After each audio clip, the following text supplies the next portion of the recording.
ಶ್ರೀರಾಮನು ಸಾರಣನ ಮಾತಿಗೆ ಬಹುವಾಗಿ ಮೆಚ್ಚಿದನು.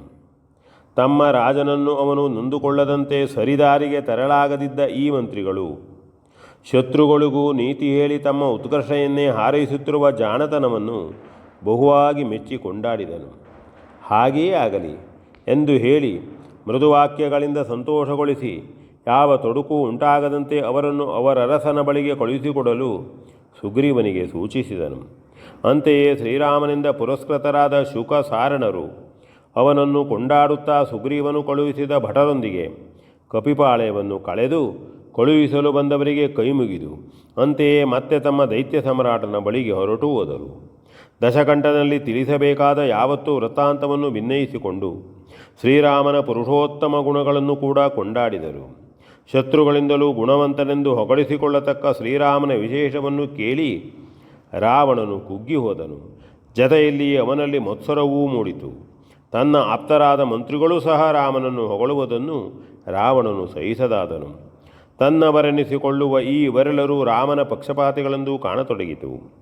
ಇನ್ನು ಇಂತಹವರಿಂದಲಾದರೂ ತನಗಾಗಬೇಕಾದುದೇನು? ಸೂರ್ಯೋದಯಕ್ಕೆ ಮುಂಚಿತವಾಗಿ ಮುಂದಿನ ಕಾರ್ಯಕ್ರಮದ ನಿರ್ಣಯವಾಗಬೇಕೆಂದು ಪ್ರಹಸ್ತನು ಸೂಚಿಸಿದ್ದರಿಂದ ಅದನ್ನು ಈಗಲೇ ನಿರ್ಧರಿಸಿ ಬಿಡುವುದು ಯುಕ್ತವೆಂದು ಕಂಡಿತು. ಹೇಗೂ ಯುದ್ಧವಾಗುವುದೆಂದು ಆಗಿದೆ. ವಿಭೀಷಣನು ಹೊರಟು ಹೋದನು. ಇವರು ಸ್ವಯಂ ಪ್ರಹಸ್ತನು ಕೂಡ ಸಂಧಿಯನ್ನೇ ಬಯಸುವರು. ಅವರಿಗಾಗಿ ಹಾಗೆಯೇ ಮಾಡಿದರೂ ಬಂದ ಅಪಯಶಸ್ಸು ದೂರವಾಗಲಲ್ಲದು. ಭಯದಿಂದಲೇ ಹೀಗೆ ಮಾಡಿದನೆಂದು ನಿರಂತರವೂ ಆ ಮಾತು ಬೇರೆಯೇ. ಮೇಲಾಗಿ ಮಂತ್ರಿಗಳೇ ಅರಸನನ್ನು ಸಂಧಿಗೆ ಪ್ರೋತ್ಸಾಹಿಸಿದ್ದರಿಂದ ನಿವೃತ್ತಿ ಇಲ್ಲದೆ ಸಾರ್ವಭೌಮನು ಹಾಗೆ ಮಾಡಿದನು ಎಂಬುದರೊಂದಿಗೆ ಈ ಸಚಿವರ ವ್ಯಕ್ತಿತ್ವವೂ ಹೆಚ್ಚುತ್ತದೆ. ಆಮೇಲೆ ರಾಮನಿಂದ ಕೀಳಾಗಿ ಮಂತ್ರಿಗಳ ಆಳಾಗಿ ಅವರೆಲ್ಲರೂ ಇಟ್ಟಂತೆ ಇರಬೇಕಾದ ಸ್ಥಿತಿಯು ತನಗೆ ಸರ್ವತಾ ತಕ್ಕುದಲ್ಲ.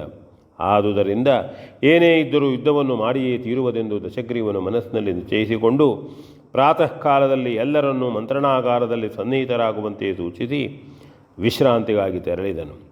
ಮಂತ್ರಿಯು ಅರಸನು ಯೋಚನೆಗೆ ಈಡಾಗಿರುವುದು ಸಲ್ಲಕ್ಷಣವೆಂದು ಬಗೆದು ತಮ್ಮ ತಮ್ಮ ನಿವಾಸದತ್ತ ಹೊರಟರು. ರಾತ್ರಿಯೂ ಮೀರಿ ಕೊನೆಯ ಜಾವದಲ್ಲಿ ಕಾಲವು ಕ್ರಮದಂತೆ ಕ್ರಮಿಸುತ್ತಿತ್ತು. ಅಂತೆಯೇ ನಾಗರಿಕರು ಶ್ರೀರಾಮನ ದಂಡು ಬಂದಿರುವ ಕುರಿತು ಕಳವಳಕ್ಕೀಡಾಗಿ ಭ್ರಮೆಗೊಂಡಿದ್ದರು. ಲಂಕೇಶ್ವರನೂ ಅಷ್ಟೇ. ಮಂತ್ರಿಗಳೇ ಮುಂತಾದ ತನ್ನವರ ಕುರಿತು ಏನೇನೋ ಅನಿಸಿಕೊಂಡು ತಳಮಳಿಸುತ್ತಿದ್ದನು. ರಾಜರಿಗೂ ಪ್ರಜೆಗಳಿಗೂ ಅವರವರ ಮನಸ್ಸಿನ ಹೋರಾಟಗಳ ಪರಿಣಾಮವಾಗಿ ಆ ರಾತ್ರಿ ಮತ್ತೆ ನಿದ್ರೆಯೇ ಬಂದಿರಲಿಲ್ಲ. ಮುಂದಿನ ಯುದ್ಧದ ಸಂಕೇತವಾಗಿ ಹೋರಾಡುವ ಮನಸ್ಸನ್ನು ಸ್ವಸ್ಥತೆಗೆ ತಂದುಕೊಳ್ಳಲು ಅವರಾರಿಗೂ ಆಗಲಿಲ್ಲವೆಂದು ಮುಂದೆ ಅದೇ ನಡೆದು ಹೋಗಲೆಂದು ಸೂರ್ಯನು ಆ ದಿನ ಆದಷ್ಟು ಬೇಗನೆ ಮೂಡಿರಬೇಕು. ಪವಿತ್ರವಾದ ಬ್ರಾಹ್ಮಿ ಮುಹೂರ್ತದಲ್ಲಿ ದಶಗ್ರೀವನು ಸ್ನಾನ ಸಂಧ್ಯಾವಿಧಿಗಳನ್ನು ಪೂರೈಸಿ ಕೈಲಾಸಪತಿಯನ್ನು ಅರ್ಚಿಸಿ ಸರ್ವಲಂಕಾರಭೂಷಿತನಾಗಿ ಓಲಗಗೊಡಲು ಸಿದ್ಧನಾದನು. ಮಿಹಿರೋದಯಕ್ಕೆ ಮೊದಲಾಗಿಯೇ ಎದ್ದು ನಿತ್ಯದ ಅಹಲಿಕಾದಿಗಳನ್ನು ಪೂರೈಸಿ ಶ್ರೀರಾಮನು ಸುವೇಲಾದ್ರಿಯ ತನ್ನ ಸೇನಾಸ್ಥಾನವನ್ನು ಗಗನಾಂಗಣವನ್ನು ಸೇರುವ ದಿನಮಣಿಯಂತೆ ಪ್ರವೇಶ ಮಾಡಿದನು. ಸುಗ್ರೀವ, ಹನುಮ, ನೀಲ, ಅಂಗದ, ಜಾಂಬವಾದಿ ಪ್ರಮುಖರನ್ನು ತಮ್ಮ ಸಮ್ಮುಖದಲ್ಲಿ ಕುಳ್ಳಿರಿಸಿಕೊಂಡು ತಮ್ಮನೊಂದಿಗೆ ಅಂದಿನ ಕಾರ್ಯಕ್ರಮದ ಕುರಿತು ಸಮಾಲೋಚನೆಯನ್ನು ನಡೆಸತೊಡಗಿದನು. ಅಷ್ಟರಲ್ಲಿ ದಶಗ್ರೀವನು ಮಂತ್ರಣಾಗಾರದಲ್ಲಿ ನಿಶ್ಚಯಿಸಬೇಕಾದುದನ್ನು ನಿಶ್ಚಯಿಸಿ ಲಂಕಾ ದುರ್ಗದ ಉತ್ತರ ಪಾರ್ಶ್ವದ ಸುವಿಸ್ತಾರವಾದ ಕೊತ್ತಲದಲ್ಲಿಳಿದು ಸುವೇಲ ಪರ್ವತದಲ್ಲಿದ್ದ ಶ್ರೀರಾಮನ ಸೈನ್ಯವನ್ನು ನೋಡುತ್ತಾ ಶುಕನ ಮೂಲಕ ವಿವರವನ್ನು ತಿಳಿದುಕೊಳ್ಳುತ್ತಿದ್ದನು. ಮಂತ್ರಿ ಪ್ರಮುಖರು ಒತ್ತಿನಲ್ಲಿದ್ದರು. ರಾಜೋಚಿತವಾದ ಪರಿವಾರವು ಬಳಿಯಲ್ಲಿತ್ತು. ಬೇಳ್ಗೊಡೆಯನ್ನೆತ್ತಿ ಹಿಡಿದಿದ್ದರು. ಚಾಮರಗಳನ್ನು ಬೀಸುತ್ತಿದ್ದರು. ಮಕರ ತೋರಣಾದ್ಯಲಂಕಾರಗಳು ಒಪ್ಪಿದ್ದವು. ಅತ್ಯಂತ ವೈಭವದಿಂದ ಲಂಕೇಶ್ವರನು ತನ್ನ ಶತ್ರು ಸೈನ್ಯವನ್ನು ನೆಟ್ಟ ದೃಷ್ಟಿಯಿಂದ ನಿಟ್ಟಿಸುತ್ತಿದ್ದನು. ಒಮ್ಮಿಂದೊಮ್ಮೆ ತನ್ನವರೊಂದಿಗೆ ಕುಳಿತಿದ್ದ ಶ್ರೀರಾಮನು ಕತ್ತನ್ನು ಮೇಲೆತ್ತಿದಾಗ ರಾವಣನ ಈ ವೈಭವವು ದೃಷ್ಟಿಗೆ ಬಿತ್ತು. ಸಾಲಾದ 10 ತಲೆಗಳು ಶೃಂಗಾರಗೊಂಡ ಶ್ವೇತಛತ್ರದಡಿಯಲ್ಲಿ ವಿರಾಜಿಸುತ್ತಿದ್ದವು. ಹಾಗೆಯೇ ಉಳಿದ ಸಮ್ರಾಟನ ವೈಭವ ಚಿಹ್ನೆಗಳೆಲ್ಲವೂ ಒಪ್ಪಿದ್ದವು. ನೋಡಿದ ಶ್ರೀರಾಮನಿಗೆ ಒಮ್ಮೆಲೇ ಸಹಿಸದಾಯಿತು. ಪವಿತ್ರವಾದ ಸೂರ್ಯವಂಶದಲ್ಲಿ ಚಕ್ರವರ್ತಿಗಳ ಪರಂಪರೆಯಲ್ಲಿಯೇ ಹುಟ್ಟಿರುವ ತನ್ನ ಮುಂದೆಯೂ ಈ ದ್ರೋಹಿಯಾದ ರಾವಣನು ತನ್ನ ವೈಭವವನ್ನು ತೋರಿಸುತ್ತಾ ಇತ್ತ ನೋಡಿ ತಾತ್ಸಾರ ಮಾಡುವಂತೆ ವರ್ತಿಸುತ್ತಿರುವುದನ್ನು ನೋಡಿದರೆ ಹೇಗೆ ಶ್ರೀರಾಮನು ಅದನ್ನು ಸಹಿಸಿಕೊಂಡಾನು? ತನ್ನನ್ನೇ ವಂಚಿಸಿ ತನ್ನ ಧರ್ಮಪತ್ನಿಯನ್ನು ಅಪಹರಿಸಿ ತಾನಿತ್ತ ಬಂದುದನ್ನರಿತು ತನ್ನ ಮುಂದೆಯೂ ಅಟ್ಟಹಾಸವನ್ನು ಬೀರುತ್ತಿರುವನು. ಈ ಧೂರ್ತನಿಗೆ ತನ್ನ ಶಕ್ತಿಯನ್ನು ಈಗಲೇ ತೋರಿಸಿಕೊಡಬೇಕೆಂದು ಬಗೆದನು. ಅಷ್ಟರಲ್ಲಿ ಸಾರನು ಆಡಿದ್ದ ಮಾತು ನೆನಪಿಗೆ ಬಂತು. ಹಾಗಾಗಿ ತನ್ನ ಶಕ್ತಿಯನ್ನು ಸ್ವಯಂ ರಾವಣನೇ ಒಮ್ಮೆ ಸವಿದು ನೋಡಿದ ಮೇಲೆ ಸಂಧಾನ ಮಾಡಿಸುವುದು ಪ್ರಶಸ್ತವಾದೀತೆಂದು ಮನಗೊಂಡನು. ಅಂತೆಯೇ ತನ್ನ ಧನುಸ್ಸನ್ನು ಜೇವಡೆದು ಕ್ರೂರ ಮಾರ್ಗಣಮೊಂದನ್ನು ಪ್ರಯೋಗಿಸಿ ರಾವಣನ ಛತ್ರವನ್ನು ಭಂಗಿಸಿಬಿಟ್ಟನು.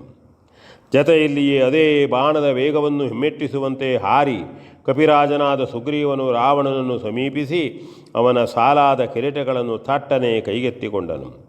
ರಾವಣನು ಸುಗ್ರೀವನನ್ನು ಬಲವಾಗಿ ಹಿಡಿದುಬಿಟ್ಟನು. ಇಬ್ಬರೂ ಒಬ್ಬರನ್ನೊಬ್ಬರು ಸ್ವಲ್ಪ ಹೊತ್ತಿನವರೆಗೆ ಗುದ್ದಿ ಪರಚಿ ಒದ್ದು ಬೀಳಿಸಿ ಘಾಸಿಗೊಳಿಸಲು ತೊಡಗಿದರು.